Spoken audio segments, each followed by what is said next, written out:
Hola, ¿qué tal? Bueno, empezamos otro de los talleres que venimos dando hace más o menos 20 años en la Facultad de Ciencias Sociales de la UBA, relacionados con el análisis de redes sociales, a lo que hoy llamamos redología, y en los últimos 2 o 3 años ya más orientados a el análisis de la influencia y del poder. Cómo se genera la influencia, quiénes son los influenciadores, quiénes son los influenciados, cuáles son las matrices que están abajo de todo eso. Eso es lo que vamos a tratar de trabajar en estos 4 encuentros. Como les decía, esto arrancó hace aproximadamente 20 años, un primer seminario que dimos con Ignacio Uman, y luego, bueno, con distintos formatos, ¿no? Formas presencial, en modo virtual, en modo híbrido, con más importancia puesta en la práctica, con más importancia puesta en la teoría. Los que estén interesados, prácticamente todos los talleres extracurriculares que dimos están online. Algunos están en Facebook, otros están en YouTube. Hay resúmenes de papers, hay trabajos hechos por los alumnos, hay trabajos hechos desde los talleristas. Es cuestión de buscarlo. Para que le interese, ¿no? Por supuesto. En este caso vamos a hacer 4 encuentros. Estos 4 encuentros tiene como una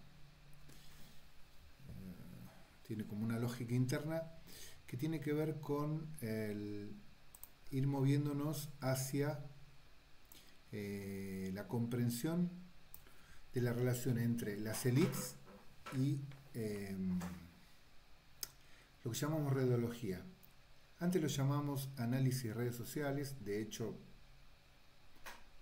podemos decirle así, aunque el análisis de redes sociales está como en el polo empírico, más cerca de con cierta desmaterialización del pensamiento en red. En cambio, la redología usa mixturas, usa hibridaciones, usa análisis cuantitativos y cualitativos, a veces usa la reflexión, está como en una zona todavía más blanda, pero apoyada en análisis de redes sociales. Que bueno, como todos saben, análisis de redes sociales es una corriente dentro del pensamiento sociológico, básicamente empírica, que se nutre sobre todo de los pensadores que fueron surgiendo a lo largo del siglo XX en la escuela anglosajona.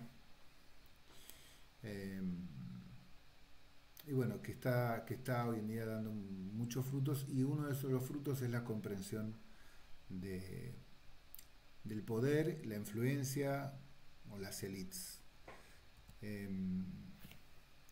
Vamos a empezar con una primera imagen.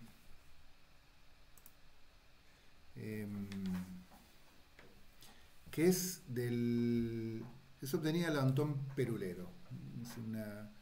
Lo que hice fue tomar un dibujo del Antón Perulero y simplificarlo, ¿no? Es una revista satírica de 1875, publicada por un vasco que había venido a Buenos Aires, y sus dibujos eran muy divertidos. En el dibujo, en la sátira, lo que se puede ver es a 5 personas. Entiendo que el primero es Alsina, el segundo es Mitre, el tercero es Avellaneda, el cuarto creo que es Rodríguez, y el quinto es alguien a quien el diablo le ha robado el bombo. Y un grupo acá de personas que observan inicialmente a estos políticos. Eh, Sabemos que son políticos porque, bueno, eran la élite gobernante en Buenos Aires en aquellos años. Y acá ya por ahí podemos pensar en una primera entrada, ¿no? Las élites son un grupo generalmente pequeño, menor que el resto, que los vamos a llamar periferias. Muchas veces son la raíz cuadrada del total del conjunto a estudiar, es decir, que si tenemos una comunidad de 400 personas, lo más probable es que 20 sean los integrantes de la élite. Pero a la vez, de esos 20, posiblemente 4 sean la élite de la élite. La élite lo que tiene son básicamente relaciones entre sí sólidas, estructuradas, que reverberan, que tienden a mantenerse, que están como muy conectados entre sí. En este caso, por ejemplo, los políticos sabemos que están mucho más conectados entre sí que las periferias, dentro de las conexiones de las periferias internas o entre ellos y las periferias, y además administran más recursos que las periferias.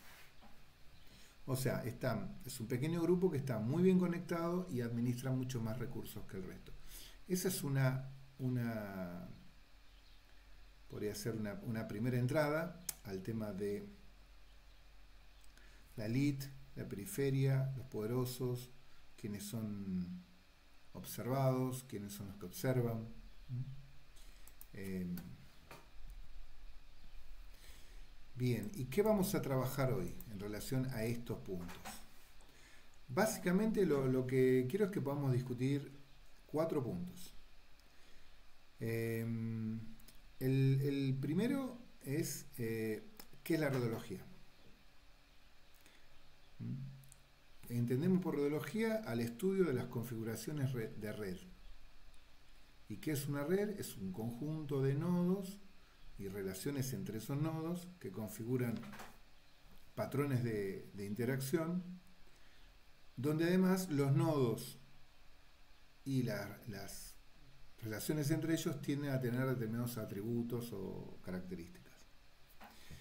El otro punto es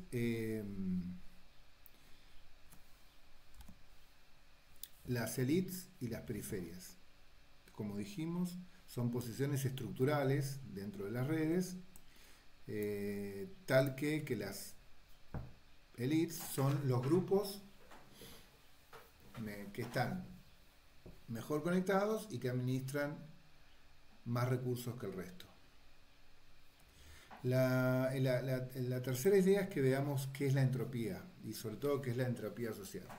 Inicialmente uno podría decir que la entropía es la medida del desorden o el grado de incertidumbre o en términos más dinámicos sería como la entropía tendría que ver con cierta pérdida de información.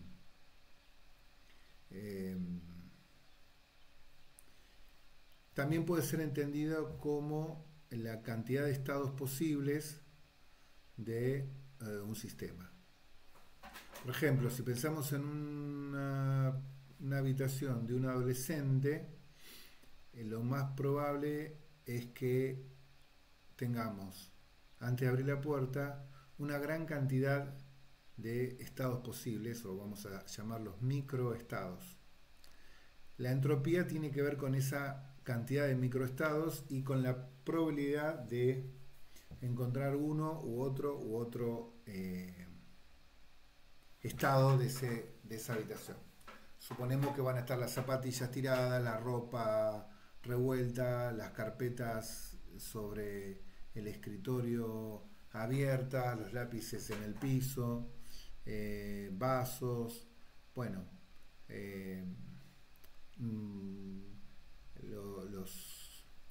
los estantes van a estar descuidados, su orden, etcétera, etcétera, etcétera.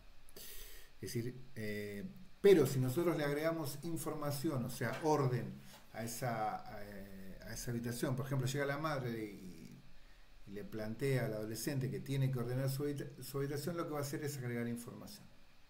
Y al agregar información es probable que el microestado posible, o los microestados, mejor dicho, posibles, se reduzcan. Es decir, casi todos van a estar asociados con un orden en esa habitación, con cierta prolijidad, más o menos prolijidad, pero va a haber menos microestados. Y la otra idea es las estructuras disipativas. Es una idea que tomamos de Ilya Prigogine. Las estructuras disipativas son configuraciones emergentes de orden entre situaciones de desorden. Por ejemplo, cuando el agua está a punto de hervir, forma unas burbujas. Esas burbujas son estructuras disipativas. Se puede pensar que la vida en su conjunto es una estructura disipativa. El orden, desorden de las ciudades, los trenes, los autos, los medios de comunicación, las personas movilizándose, todo lo que sucede en una ciudad se puede pensar como una estructura disipativa. Bien, esto lo vamos a ver con más detalle en este encuentro y en los siguientes, pero estos son los conceptos que vamos a trabajar. Bien, entonces, pero lo importante de las élites en relación a las periferias es que las élites tienden a influir sobre las periferias mucho más de que las periferias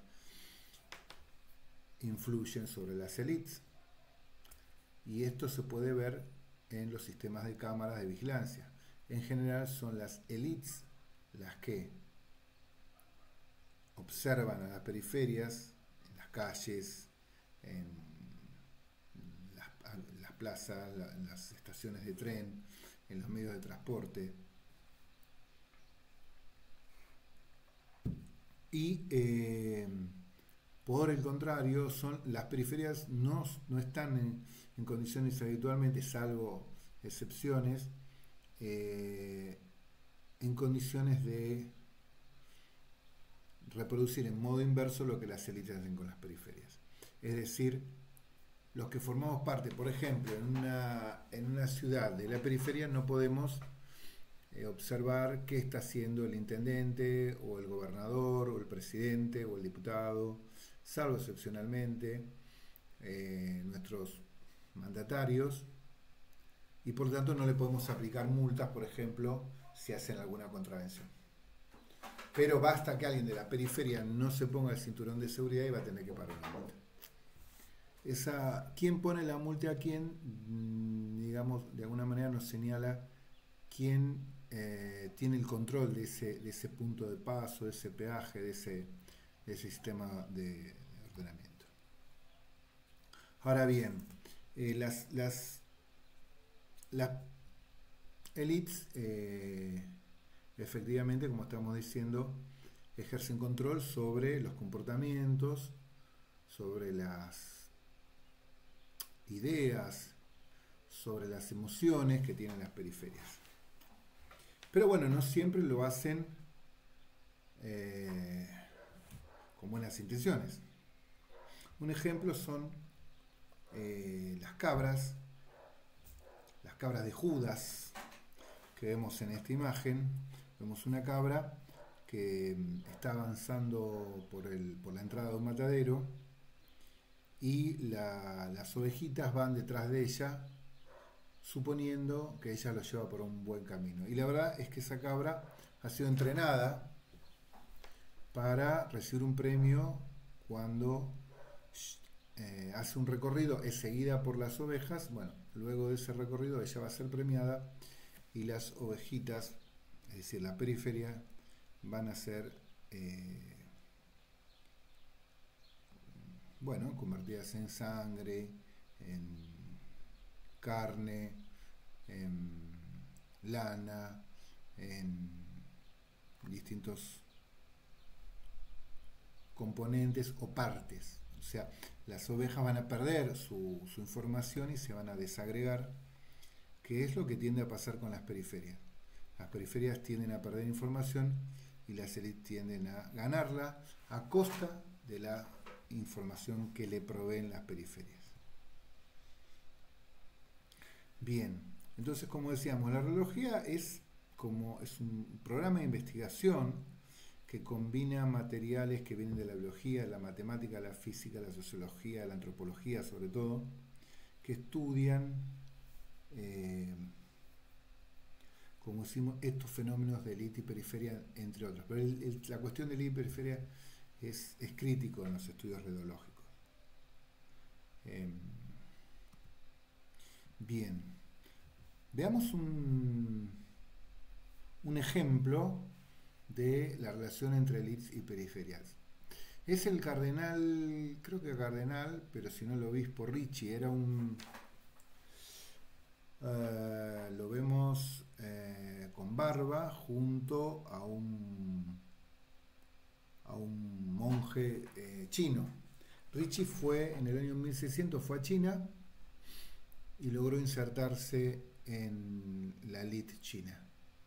Es decir, no hizo una difusión del cristianismo a través de los pueblos, difundiendo la buena de Dios, sino que directamente se insertó, se relacionó, se vinculó con la élite china, y desde esa vinculación con la élite china, participando como un nodo importante después de una serie de interacciones, pudo difundir el cristianismo en China. No solo eso, sino que bueno, los jesuitas que estuvieron en China, seguidores de Ricci, después trajeron muchas cosas a Occidente, pero bueno, esa es otra historia que en este caso no nos interesa. Si alguien quiere entender un poco cómo producir un cambio social, posiblemente leyendo la vida de Ricci pueda darse una idea. Entonces, Ricci fue en la medida que entró en la red. Ricci no era Ricci, sino era una posición en la red ocupada por un tal Ricci. Bien, ¿pero qué es una red? Una red es un conjunto de puntos, de nodos, que pueden ser personas, instituciones, países, máquinas inteligentes, autos, elefantes, que están relacionados y que pueden interactuar entre sí. Los nodos son intercambiables. ¿Qué quiere decir? Que para trabajar con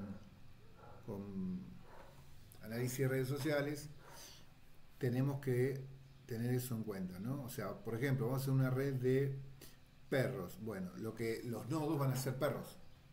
No podemos meter tiburones en el medio, porque no vamos a tener, no se nos va a volver visible la red de perros. Y esos, por ejemplo, esos perros tienen atributos, ladran más, ladran menos, son más altos, son más bajos, tienen tal raza o tal otra. Entonces una red es un conjunto de nodos con atributos que se relacionan. Y cuando se relacionan tienden a formar una red con grumosidades, con clústeres, con grupos, como paquetes que agrupan más en nodos, generalmente de más o menos las mismas características. Es decir, los mastines tienden a relacionarse entre sí, los perros salchichas tienden a relacionarse entre sí, etcétera. Se forman clústeres. Pero además, las élites son un tipo especial de clúster, de grupo, que son aquellos nodos que tienden a acumular poder, es decir, recursos y relaciones estructuradas de tal manera de generar influencia sobre las periferias. ¿Cómo van a obtener esa influencia sobre las periferias? Básicamente, como dijimos respecto al cuarto del adolescente, van a recibir información y esa información las élites la van a enviar procesada, es decir, convertida en estructuras disipativas a las élites para reducir la incertidumbre respecto a su continuidad. O sea, las élites están ahí, reciben información de las periferias y con esa información, ¿qué hacen? Crean estructuras que les permiten sobrevivir y además esa información la convierten en datos sin sentido que devuelven a las periferias. Basta con encender la televisión, cosa que yo hago muy de vez en cuando, pero si lo hacemos y ponemos, por ejemplo, el noticiero de la mañana, vamos a ver, ¿qué vamos a ver? Prácticamente datos sin ningún sentido y nada más que eso. Por ejemplo, la chica que fue asaltada por el motoquero, el perrito que encontró a su dueña, el, el portero que engañó a la abuelita al quinto piso, etcétera, etcétera, etcétera. Esa es la información que van a recibir las periferias a través de la televisión. ¿Qué información van a recibir las élites? Nada de eso. Las élites van a recibir información privilegiada, información con valor, no información, como algunos textos dicen, información chatarra. En realidad serían datos, ¿no? Más que información. Datos basura, datos chatarra. Bien, entonces, esta va a ser nuestra tesis central, ¿no? Que las élites terminan creando estructuras disipativas que absorben información de las periferias, la usan para generar su cohesión interna y expulsan hacia afuera datos, es decir, información desprovista de sentido. ¿Qué hacen? Disminuyen la entropía hacia adentro de la élite y aumentan la entropía hacia afuera de la élite. De alguna manera es algo parecido a lo que hace, por ejemplo, una planta cualquiera, una planta de lechuga. Ella recibe fotones, es decir, recibe energía ordenada, prolija, que le llega del sol, un equivalente a la información, y a través de la clorofila, a través de la forma de sus hojas, a través del carbono, del nitrógeno, etcétera, etcétera, ¿qué hace? Desvía las direcciones de esos fotones, los convierte, los reutiliza, los convierte finalmente en una estructura, que es la hoja, el tallo, las raíces, que le da a la lechuga la posibilidad de seguir existiendo en el tiempo. ¿Y qué sucede con esos fotones? Bueno, en definitiva se vuelven al universo, digamos, pero ya no con el orden que vinieron desde el Sol. Vinieron ordenaditos, vinieron prolijitos, vinieron derechitos y salen dispersados en muchas direcciones y perdiendo energía, digamos. Ya no van a poder ser utilizados por otra lechuga tal como fue utilizado por la primera lechuga. Bien,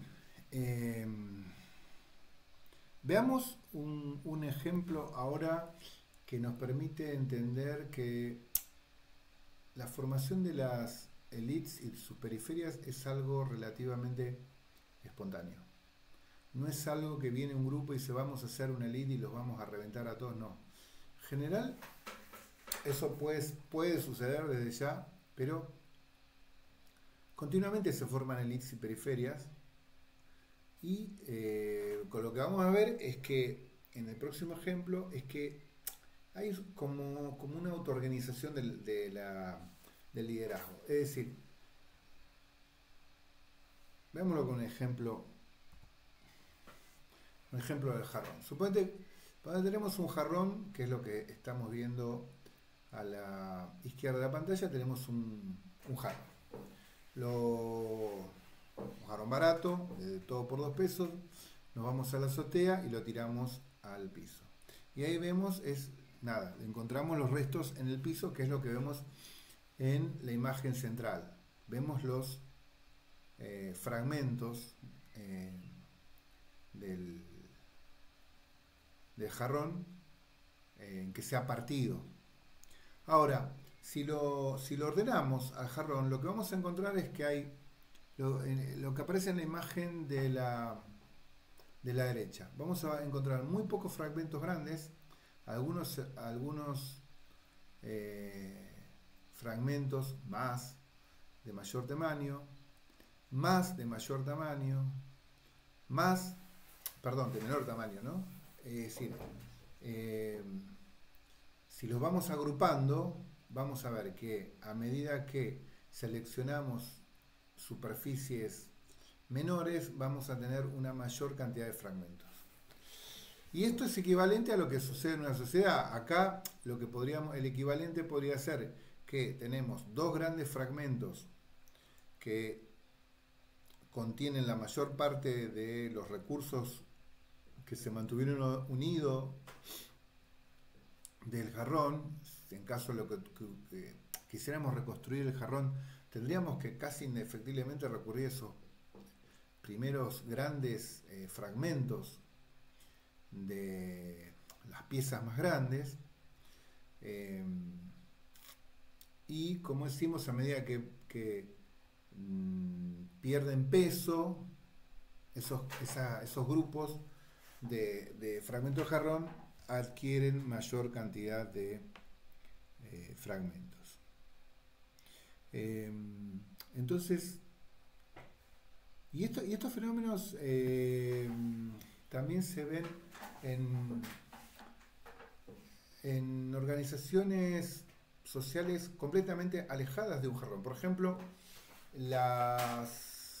los grupos de delfines. Los grupos de delfines también vamos a tener dos o tres delfinas o delfines hembras, no sé cómo se llaman, pero delfines hembras que administran la mayor parte de las decisiones, es decir, las que tienen el poder.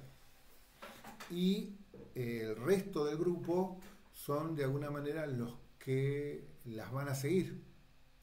Esas hembras van a tener un grupo de hembras de menor edad y de menor tamaño. Si los delfines hembras dominantes son dos o tres, posiblemente tengamos un grupo que las secunda de 6, 7, 8 delfines hembras. Y luego alrededor de ese grupo se ubica el resto del grupo de delfines, es decir, la periferia. Y la periferia no toma decisiones acerca de a dónde ir a dormir, a dónde ir a pescar, a dónde ir en el verano, a dónde ir en el invierno, etcétera, etcétera, etcétera. Las decisiones van a tomar las matronas, las delfinas dominantes. Pero si uno pudiera matematizarlo y convertirlo en números, como si fueran tokens, digamos, la configuración que encontraríamos sería muy parecida a la de los fragmentos del jarrón. Y esto, bueno, nos lleva a otro punto, ¿no? ¿Se trata de las relaciones o se trata de los nodos? ¿Se trata de las personas o se trata de las relaciones entre ellas? ¿Sí? Y eso es un debate que ya a fines del siglo XIX enfrentó a unos cuantos pensadores, pero hay un ejemplo muy lindo que engloba o que conecta a Cajal, Ramón Cajal, y a Golgi. Los dos recibieron el premio Nobel a principios del siglo XX por sus aportes. Siempre se dijo que Cajal había ganado la discusión. Posiblemente en el siglo XXI digamos que la discusión la había ganado Golgi, y en el siglo XXII se va a decir que la discusión la había ganado Cajal. Pero en definitiva, ¿cuál era la discusión? Lo que planteaba Cajal era que había una unidad en el tejido nervioso que era la neurona. Y si nosotros entendíamos las neuronas, todo lo demás nos era accesorio. En cambio, Golgi planteaba una cosa distinta. Él decía que todo en definitiva se trataba de un sistema continuo de conexiones. Él hacía hincapié en la red, en la matriz de enlaces. Hoy en día los llamamos axones y dendritas, para Cajal eran simples prolongaciones del cuerpo de la neurona que funcionan en una o en otra dirección, ya sea emitiendo información, recibiéndola, pero lo importante era la neurona en sí. Eh, a mí me gusta pensar que los dos hablaban de lo mismo, digamos, pero de distintos lugares, ¿no? Pero creo que solo una visión estereoscópica con Cajal y con Golgi posiblemente sea la la más productiva, la más heurística. Bien, ahora, lo que nos queda por ver es que estos procesos son dinámicos. Es decir, hablábamos de la influencia. La influencia cuando empieza, cuando termina, quiénes influyen a quién, cuál es la progresividad de estos fenómenos. Eh, bueno, y para ilustrar esto nos puede servir la plaga de baile de Estrasburgo, ¿no? Eso, hace 4 siglos, alguien del pueblo empezó a bailar y durante algunas horas bailó en la calle y en la feria sola.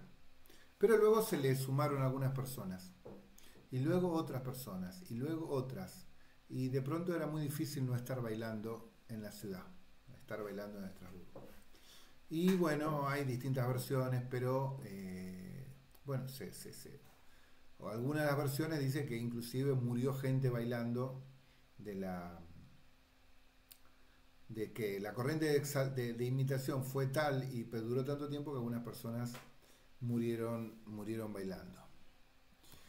Bien, vamos a ahondar después en todos estos núcleos de ideas que los hemos planteado acá, casi como títulos. Pero bueno, para ir resumiendo, el poder, podemos decir entonces que el poder no es una cualidad de los individuos. El poder es más bien una consecuencia de una determinada estructura de la red. La redología nos muestra que, por ejemplo, en las sociedades humanas, vimos que en los animales y hasta en los objetos animados también hay fenómenos semejantes. Las élites son grupos con baja entropía, o sea, con mucha información, que mantienen su orden degradando la información que les fluye desde las periferias. Entender este paso es lo que nos va a permitir después hacer buenos diagnósticos de redes y de alguna manera con esos diagnósticos poder intervenirlas del modo más adecuado. Porque en definitiva se trata de hacer ciencia, es decir, recortar una parte de la realidad, entenderla y después intervenirla de modo que se pueda prever lo que va a suceder cuando hagamos algo. Bien, bueno, este es el resumen del primer encuentro, que lo tuvimos en vivo el día miércoles. Hoy es 21 de septiembre de 2025 y bueno, espero que nos encontremos el próximo miércoles con los temas que tenemos por delante, que ya tienen que ver con analizar un poquito más hondo cómo son los procesos de influencia dentro de las redes. Así que bueno, hasta la próxima y nos vemos. Chao.